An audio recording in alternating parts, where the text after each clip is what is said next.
This podcast is for informational purposes only and is not intended to replace professional medical advice or be a substitute for therapy. Please contact a mental health professional as needed. If you are in need of urgent or emergency health care, please contact your medical and or mental health provider, call 911, or go to your nearest emergency room.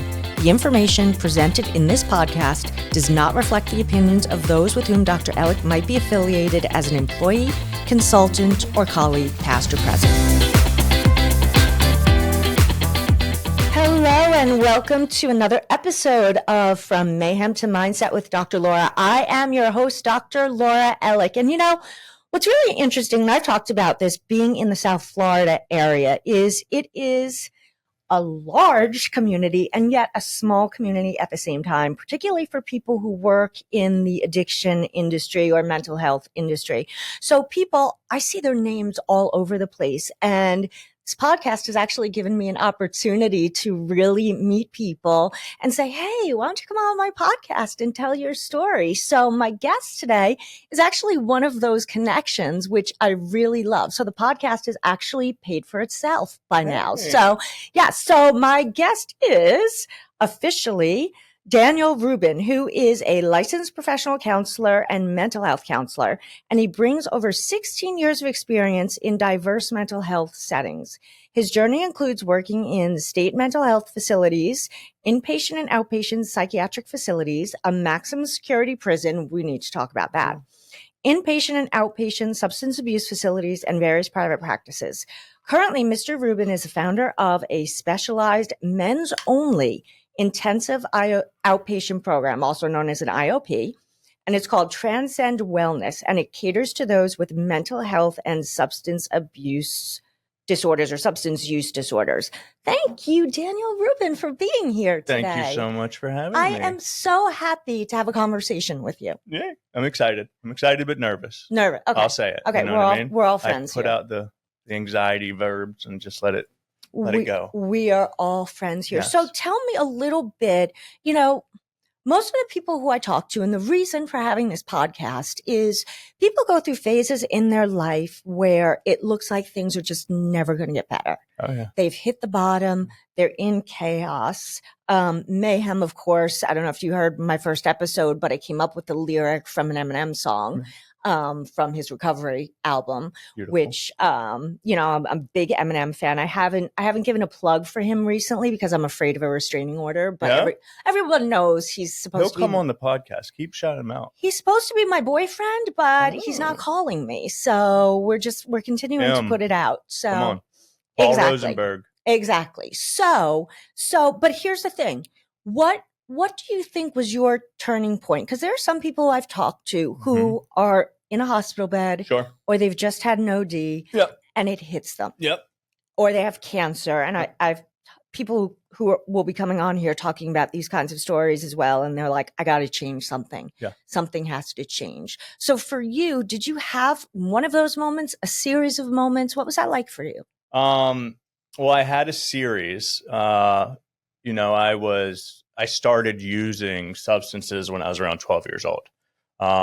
And I was very confused. I had a many diagnoses that went undiagnosed my entire childhood.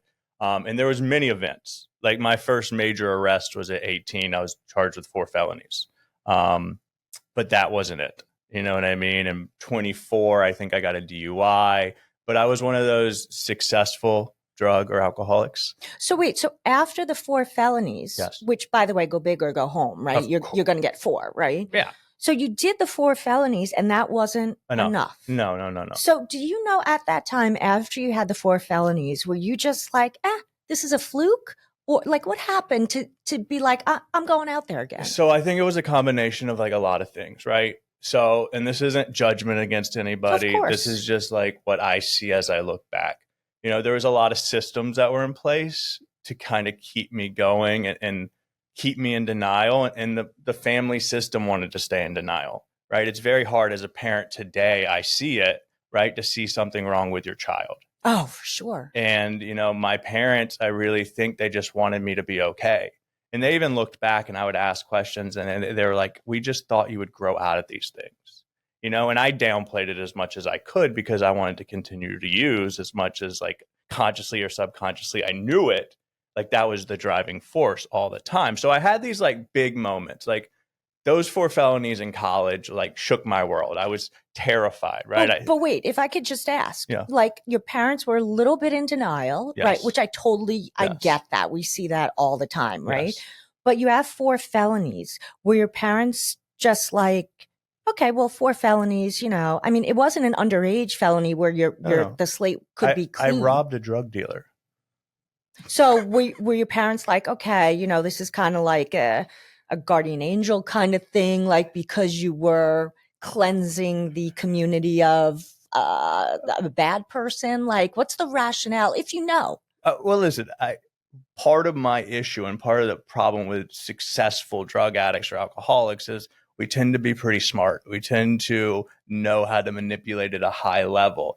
And the way my narrative of that event went down in my parents' view was very different than the actual event. Like in my storytelling, me and 4 friends went over to somebody's house and broke in to steal a small amount of marijuana. That was not the real story, right? The real story was there was cocaine, there was a gun.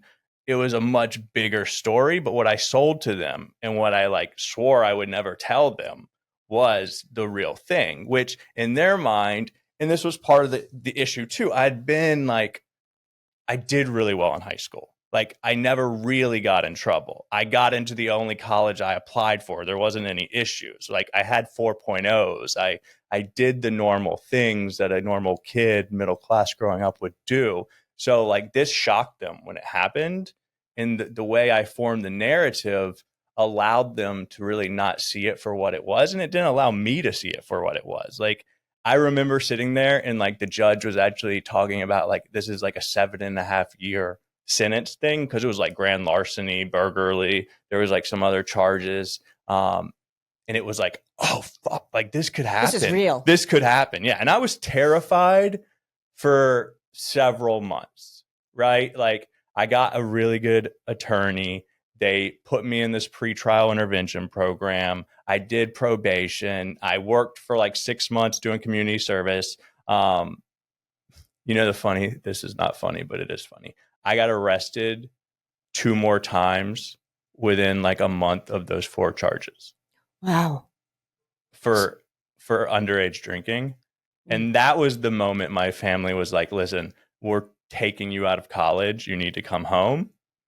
But like even that insanity didn't hit home. Like it wasn't enough. So it was hitting them. They were getting it. Their eyes were opening. That boy, he's been selling us a story for a while. But for you, it hadn't. Even looking at you, I may go to not jail. You're going to go to prison. You're going to go to prison, right? Did you just think like, well, I'm going to get out of this, or 100%. Wow. Okay. Like just complete denial. Like the second, that third arrest, I got arrested on the balcony of my apartment in Clemson for underage drinking. And I remember going back into my room and I was crying. And I was like, oh, I really fucked up. Like, this is it. I'm actually like, I did it. And like part of me, I guess I needed to push it because like maybe I needed that self-destruction to feel the pain to grow. But I remember really feeling it then. But addiction's so crazy. It's so tricky. Like when I try to explain it to normal people, I'm like, listen, it's the most irrational, non-logical thing. Like everything in my life should say, hey, Daniel, stop right there. And yet, given me enough time and enough success, I go back to my ways. It's like when I tell clients they come in for the first time dealing with this for themselves or for a child, I'm like, we're on step A of the alphabet. This is going to be a long journey. So like even with success, you need long-term success to show because yes, they pulled me home. I went home. I enrolled in a technical college. I worked at a lawyer's office. How ironic. I know. Got a 4.0. Wait. Were you trying to work in a lawyer's office to learn how to beat the system? Like I genuinely thought I wanted to be a lawyer. Wow. You couldn't with 4 felonies, correct? So I've been charged. You hadn't been. I've never been convicted. So at the time, you were sure that like your future was still going to be bright. Yes. Wow. Listen, I'd been rescued most of my life. Like I'm from Myrtle Beach, South Carolina. It's like a small southern town, right? And there's still like a good old boy system there. Like most of my friends have been to rehab. Like most of the people I know have been in serious trouble. Nobody talks about it. And pretty much everyone in some way gets out of it. Like it's not a healthy system. And this is a really important conversation. And why I'm asking all these detailed questions, because you're so open about talking about it, is because people don't really recognize there are systemic issues. There are cultural issues. There are racial issues. Yeah. There are family issues. Like there are all of these things that played into how long it took for you to realize that there was a problem. Yes, very much so. And I did what I needed to do to get my goal of going back to Clemson.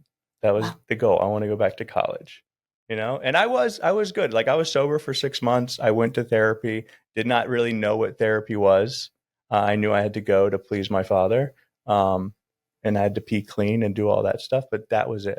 So that was a surface level. And this is the interesting part, because this is where, when I talk to patients about the difference between internal motivation and external motivation, externally, you were doing everything. So like people will sign off and be like, he's doing all the stuff. He shows up to therapy every week. He does all of that. But you hadn't internalized any of it. No. And it gave me a great one, because during the therapeutic process, I got like my first real diagnosis. Like I definitely have a lot of them. But this one, and I've always, before this in my process of using, I only liked diagnosis because it allowed me to use more, right? They were always a tool to either get drugs or get out of things. So this was my first real one. Like I do have ADHD, but I remember the therapist going, we can explain this whole arrest thing. Light bulb. Right. Yeah. Through ADHD. Like he's making impulsive bad decisions because his brain's different, right? So in that, I was like, oh, wonderful. This explains everything. And also I got introduced to one of my favorite things that became a big problem, Adderall. Yeah. Now I have a legal prescription and a legal diagnosis that allows me to use a drug that became like my go-to. And then you're off and running. And again, success really hides a lot of the issues. So graduated college, moved to Atlanta. At Atlanta, I started working in sales, doing TV advertising sales, because I had no idea what I wanted to do, but I wanted to make money because money would make me happy. Did that and realized that was not the thing. It was not fulfilling. I remember my boss coming up to me at one time and she's like, listen, you're never going to get promoted. Oh, no way. Yeah, which was good. She was like being honest with me. She's like, listen, you'll keep this, but like, you're never going to move up, because I was doing the bare minimum because I just did not. Your heart wasn't in it at all. It was really, it's hard. Just what happens in like the sales environment of the back and forth and just how much money comes into play. So that was like a kind of a wake up call where I actually sat with my father. My father is actually a PhD therapist. And, we started brainstorming, like, what's a career path you actually want?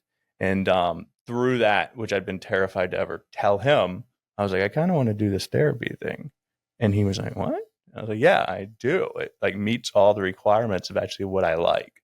And I quit my job, enrolled in grad school, right? Still the successful using person. And there'd been moments in the career also where it's like, all right, I'm not doing illegal drugs anymore because I'm a professional. Right. And I'll only drink and use prescriptions. And that would last for a little while. And again, I got almost through grad school. In my last semester, another breakdown. What happened?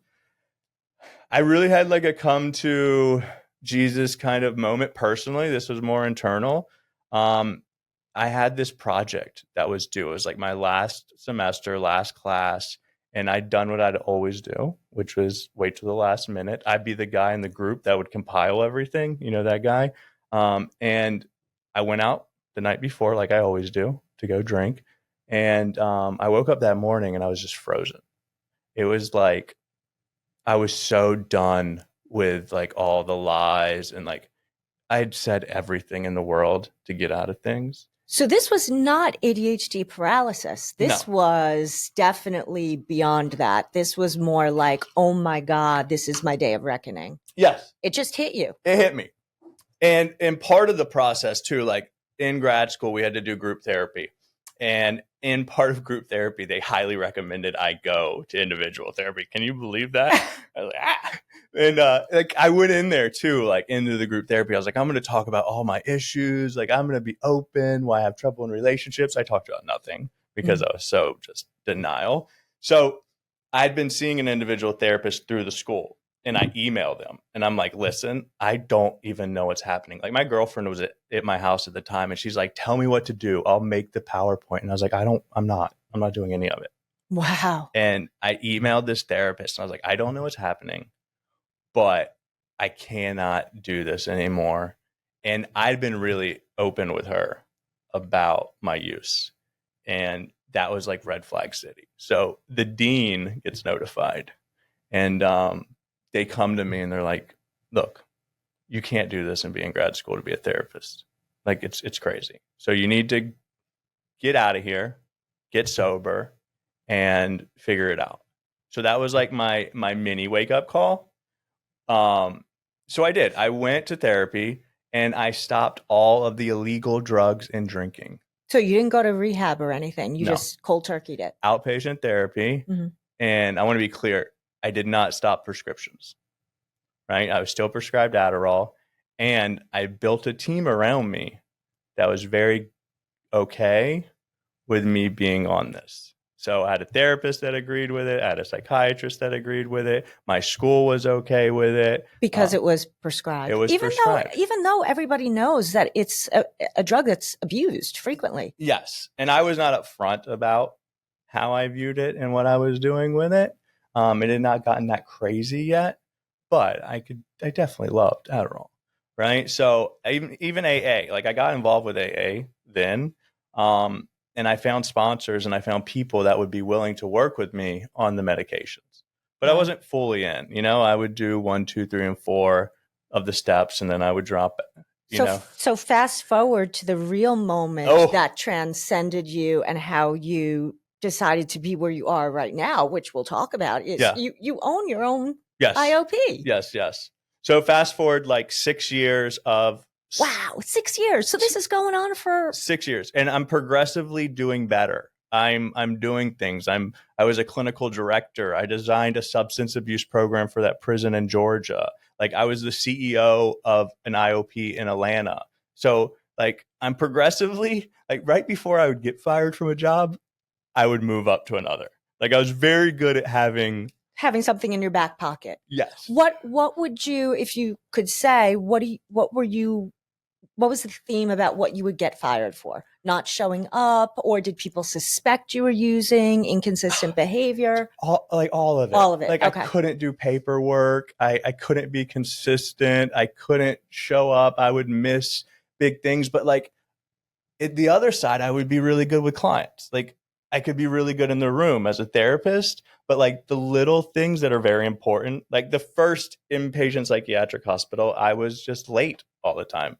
He's like, you can't be late all the time. I was like, okay. And that was like a hit in the face of like, oh, I'm not that special. Like it all matters as an adult. Like the little boy was getting like learning to be a mature man. Oh, adulting. It's all about the adulting. Yeah. And I was like, but the clients like me. We don't care. Like if you can't do notes and we can't bill, it doesn't matter. We don't want you. And I was like, so those are a lot of lessons. So, the end all be all was I was arrested in Myrtle Beach, South Carolina, in the jail my father worked at for 30 years for another 9 counts of felony possession. Was your dad working there at the time? He was not. He had been retired, but I was very familiar with everybody in the Myrtle Beach Police Department. Said it's a small kind of community. Yeah. And I was out of my mind in like psychosis. Like I was by the time it moved from Adderall to being prescribed benzos for anxiety. Right. And then I had like tricked myself into thinking I was bipolar because I'm on benzos and Adderall, of course. Absolutely. Yeah. And then there was pain pills because I get migraines, and it was just everything under the sun. So you were out. I was out of it. You know what I mean? By the end, it was out of control. So I was arrested for those. My whole thing in Georgia was a mess. Like my license. So this is a hard one, but I sold drugs for a long time, even as a therapist. And I got a letter from the Attorney General because I had to admit to using, selling, and the 9 counts when I got arrested, in order to have any chance of ever having a license ever again. Yeah. Sure. I had this agreement, but it was like all these things had to happen. Like when I was the CEO of that treatment center, I sold drugs to an employee. How this is like insane, right? They had a terrible relapse. They told everyone what happened, as they should, and I could not get hired anywhere in Georgia. And that was like the slow crumbling, how I ended up back in my hometown. And like within a week of being there, like I was caught with a big drug dealer and we were all arrested. Like it was just craziness. So it was that moment like of It's kind of poetic. Like it's a full circle moment, like where you grew up to where it all ended for you, it's right? very odd Yeah. that I was like in that town, like with those people. Yeah, it's wild. Like it doesn't even, when I look back on my life, like that person seems so foreign. It's almost like that theory, like when we make changes, we move into an altered universe or dimension. That's how I feel about the old me because it's so different than the guy I am today. But it was literally that moment of knowing I have these charges, knowing my license is suspended indefinitely, like the chances of it coming back are really low. My family at that point was really done.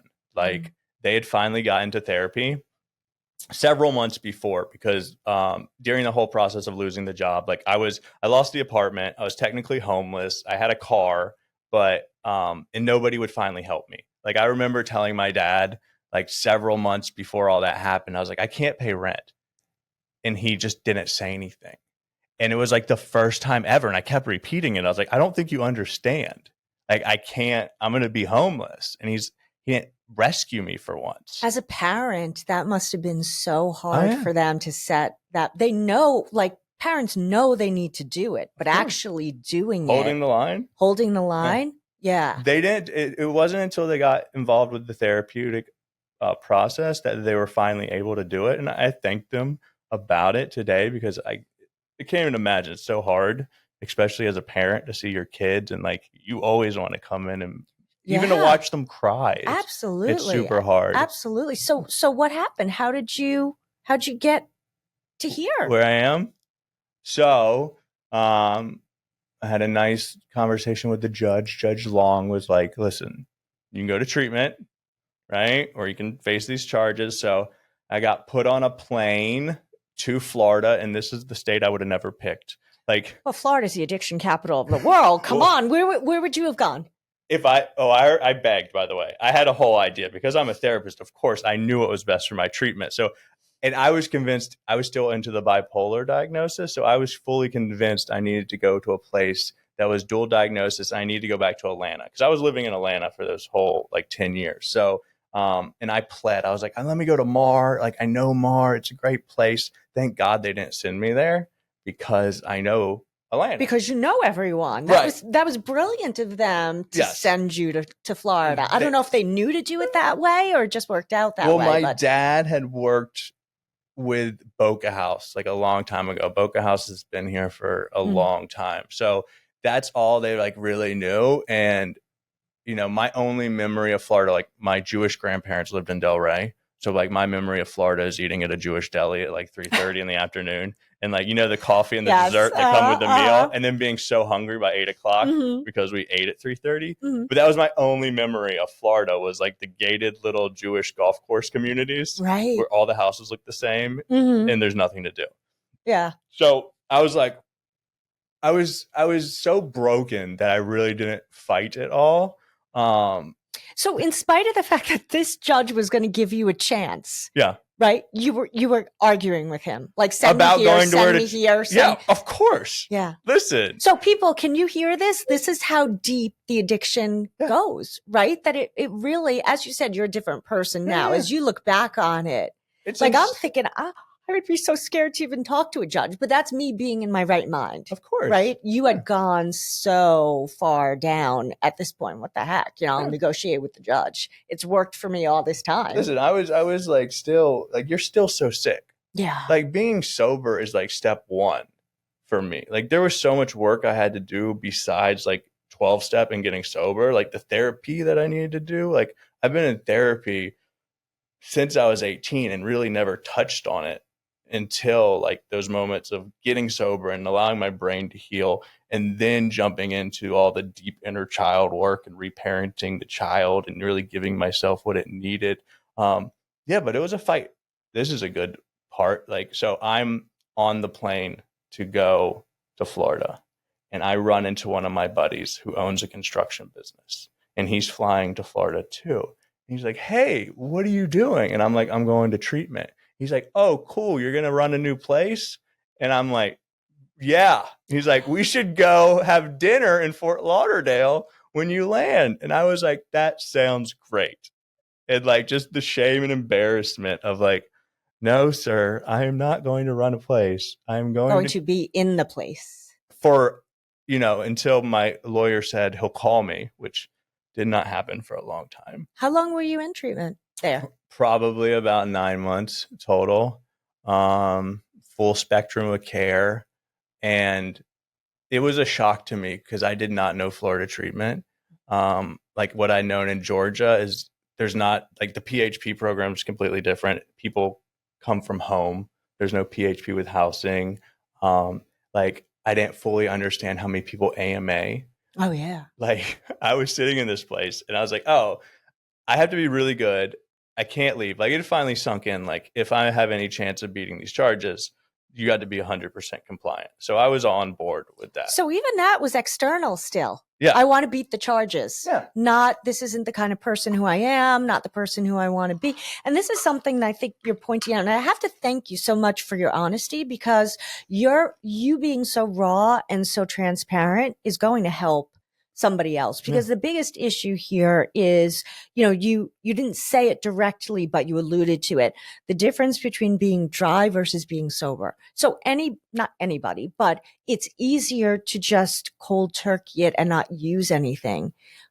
You're just dry. You haven't done the underlying work to make you sober. Yeah. Short term, it's easier, right. But that's misery. Oh, yeah. You know what I mean? Like, it's really hard. Like, there was a whole stripping down of me that happened through the therapeutic and treatment process. Like, I'd always had something to attach my name to, right? So like, growing up, I was Daniel and I was good at academics. And then I got into college and I was Daniel the partier. And then I went from Daniel the partier into Daniel the therapist. And like, during that 6 years, I attained every title you could get, like MAC, LPC, MAC, the DOT thing,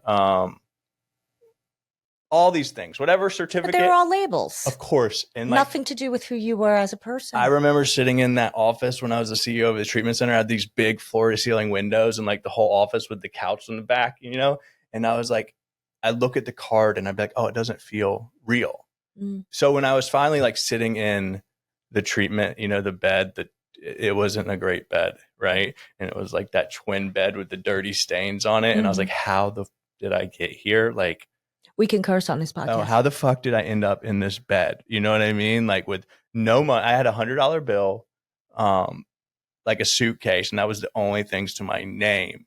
Did anyone visit you? Were your parents allowed to visit? Did they want to visit? So my parents came one time, and I remember them telling me this later, because they didn't know much about the treatment center I went to. And later it got raided by the FBI. I'm not surprised. Yeah. I've heard, just having been in Florida for the past 6 years, a lot of what you described that goes on in centers, I'm not really surprised. Yeah. Because sometimes people who work in centers are not the healthiest people. Well, it's one of the reasons that we opened Transcend. Tell me about Transcend. First of all, I love the name. Yeah. So, I mean, It's me, my wife, Catherine Lovern, she's LCSW, and my sister-in-law, Emily Wood, she's an LMHC. We'd all been through the gamut. We've all worked in every facility you can think of, whether it's psych hospitals, inpatient, outpatient, substance abuse centers. And then in 2018, we started our private practices, right? And through this process, we were seeing a lot of clients that honestly needed a little bit more than individual therapy. And we'd always dreamed, like in our minds, working in treatment to have a facility of our own, because there's so many things for us logically as therapists that just don't make sense and get in the way of the therapeutic process, right? Like one is just numbers. Like the idea that legally in Florida at a treatment center, you can have 15 clients per therapist is insane to me. Well, it doesn't benefit the Anybody. client, the patient. It certainly doesn't benefit the therapist. No. And I can tell you that, having worked in all the facilities. At all. Burnout is a real thing in this field. You can't do what you need to do at that level. And as much as like every place tries to like say they're going to get more help, like it never comes and nobody gets what they need. So we were like, can we have a model that removes some of the limitations and really gives the client and the therapist the best opportunity to help each other, right? To make this the best process. So we broke down numbers on a piece of paper. We're like, how can we make this where we can still live, right? And give the client the best opportunity. And we got to this number of 12. Like it was our ideal number. We're going to do 12 clients total, guys, not per therapist, but total. And then me, Emily, and Catherine are going to run all the services. We do all the groups. We do all the individuals. We run everything. We're the HR department. We're it. There's no overhead. So all the attention and all the resources go straight to the client. So instead of a 15-1, we're down to a 4-1. And now we have an intern named Phil, who's amazing. So technically it's a 3-1. So we actually have the time to give more than one session a week if we want. We can spend an hour on the family call a week. Right? We can do all the extra stuff that a lot of places just can't because the numbers are crazy. Now, is this self-pay? Do you guys accept insurance? So we do. We accept commercial insurance that has out-of-network benefits. And this is another fun piece. I'm the CFO. I'm the money guy. I get to do whatever I want with people. So I have some people that are paying me a few $100 a month for a long time, but they want to get better and I don't want the money to get in the way. And we're never going to let money dictate treatment either.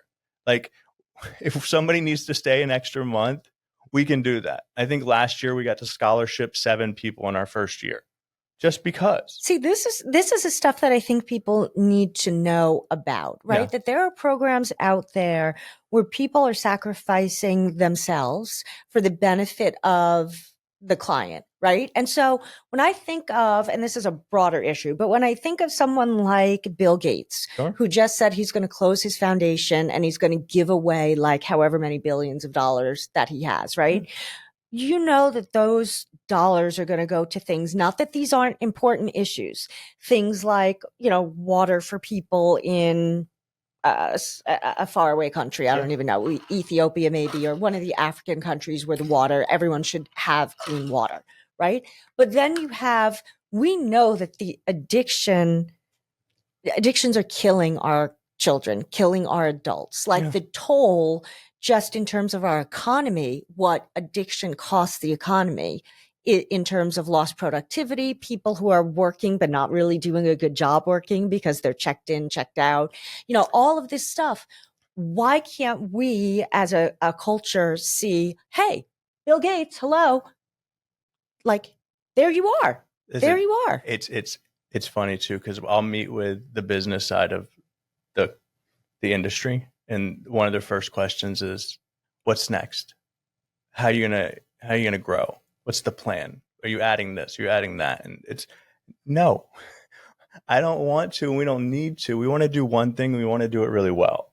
And I think that's important because there's like an abundance of stuff. And at the end of the day, like one of those journeys when I got everything stripped away from me and I was like naked and halfway just trying to figure out who I was like, oh, wait a minute. I can just be Daniel Rubin and that's enough. Like, I don't need stuff. I don't need titles. I don't need X, Y, and Z to make me be okay. Like that was such a freeing experience to like know I'm safe because of who I am, not what I have. Like I tell clients all the time, like remove the external safety, go internal, right? And this is like, again, this is why it comes back like to the financial piece. If someone knows that they're being scholarshiped, Yeah. or even, I work for a lot of programs that take insurance, a lot of programs that don't. But even with the insurance programs, there's the risk that insurance is all of a sudden going to Of course. cut you off. And so I know a lot of patients who have said to me, we're just getting into something, but I really don't want to get into it because the insurance review is tomorrow. And what if I have to leave tomorrow? And so for people to invest in programs like this, wouldn't it be great for you to know that you can do 30 scholarships per year and not have to worry about it? It would be amazing. You wouldn't have to worry about, you have very little overhead, right? Mm-hmm. But I'm sure at some point you may want to take a vacation, right? Yeah. You want to take care of your own self. But that's the hard part about this industry is the people who are doing the good stuff put their heart and soul into it. And I don't think anybody on the outside really recognizes how tough that work is. And it's hard because like, it's hard to see the difference between us. Like there's probably 100 IOPs around. And like a lot of people say what we're doing, but they don't understand the difference between 4-1 and 15-1. So tell us, because that, and this isn't a sales point, but tell me, why should I go to your place? Well, I'm not a man, but if I work, why should I go to your place? One, the ratio, right? You're going to get the attention and everything you deserve from your therapist. Number 2, experience. And this is not to shit on anybody or say anything bad or judgment.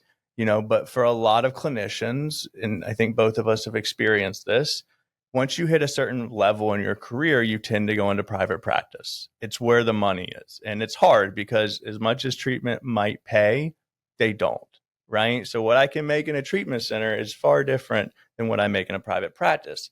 At Transcend, you're getting me, Catherine, and Emily, who each have at least 15 years experience doing what we do, working with severe and persistent mental illness, working inpatient, dealing with chronically suicidal patients, dealing with high-level substance abuse, right?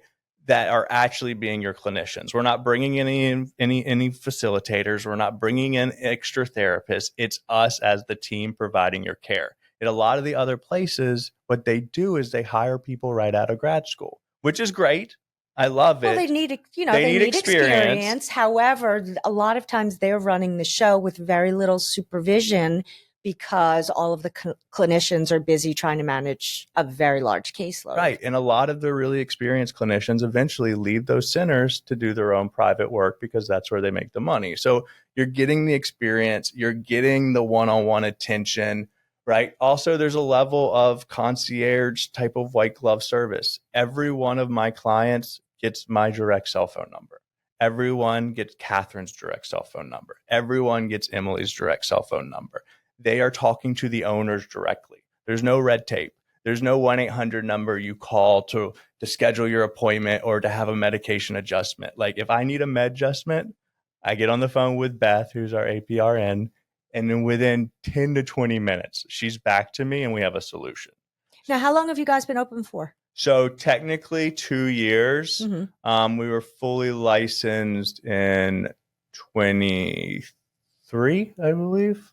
23. Mm-hmm. Yeah. So, and we're dually licensed. That's another thing. Like as much as substance is a big deal, what we've been seeing is the mental health spike, especially with the working male professional. Like I see so many guys in their 40s to 60s that have been just blinded by like, I worked all day, I was successful, and this was supposed to make me okay. And they're suicidal. Like, and you would be shocked at their job titles of like what success. I'm not shocked. They pull up in the very nice car. They have the very nice house. And they're empty. They're just a shell. And they are on the edge of committing suicide. And they don't know how normal it is, first of all, and what a big community. Like I say it all the time, men need men. Like that's another special thing with us. Like I think a gender-based program is special. Like having a circle with men. And I love this piece too, because we are in Wilton. So we do a lot of LGBTQ work. gay men need straight men and straight men need gay men. And yes, we've been isolated and like we can benefit so much. Like connecting as friends is so cool to see. Like there's these two communities that have been like split for no reason. But right. just don't know they exist. And like seeing them all hang out. That's another thing about Transcend. Like our guys, this is not our doing. They all have a group text. They get together. They hang out. They work out. Like they're all checking in with each other. Like there's a sense of community that's there. That's just special. Wow. So, okay. So if someone wants to get some more information about your program, how do they reach you? Are you ready? I'm going to give my cell phone number out live. Does everyone hear this? Everyone hear this. So, Marshall Mathers, if you want to get to me, we got to go through his manager, Paul Rosenberg. Paul Rosenberg, if you want to get to me, 404-668-8369. 404-668-8369. Now my phone's always on. My ringer is not. The best way is usually to send me a text, but I get back to everybody. That's another thing. Like regardless if you're a man, woman, whoever, if you need help, like I like prioritizing that people get to the right place. I hate some of the stories where people are like, I called a number for an AA meeting and I ended up in Indiana in a treatment center. It was God. No, that was marketing. And I want to be transparent with anyone that calls me, and I'll give them. That's so funny that you say that, because when I give out my cell phone, and I give out my cell phone all the time. I love it. I say, if I can't help you, I'll help you find someone who will. I'll direct you in the right path. I'm not just going to say, no, sorry, I don't work with those people. Bye. 1,000%. Yeah. So, I mean, that's commitment to the industry. Well, it's reputation, right? That's like here, especially in South Florida, it's so big. To be authentic, to be true to your word. Like, I want to be known, like, if you come to us, we're going to do the right thing regardless. So before we wrap up, you're the first one to get an official From Mayhem to Mindset gift. Ooh, beautiful. This is first, never before seen, guys. Oh my goodness. Don't drop it. Beautiful. So there you go. You got your first official mug for being a guest. There you go. Look at that. Oh my gosh, that's going to blow up on social media. So Daniel Rubin, thank you so much for being here today. It was amazing to have you as a guest. I'm sure we're going to continue the conversation. Please, I'd love to come back. But please, he gave his phone number. Check out Transcend. You call it Transcend Wellness, Transcend. SouthFloridaMentalHealth.com is our website. We're on all the socials. We're on TikTok. I'll be posting these clips. Awesome. Yeah. Awesome. And we'll see you again soon. And thank you everyone for tuning in. Don't wait to check out the next episode of From Mayhem to Mindset with Dr. Laura. Peace out.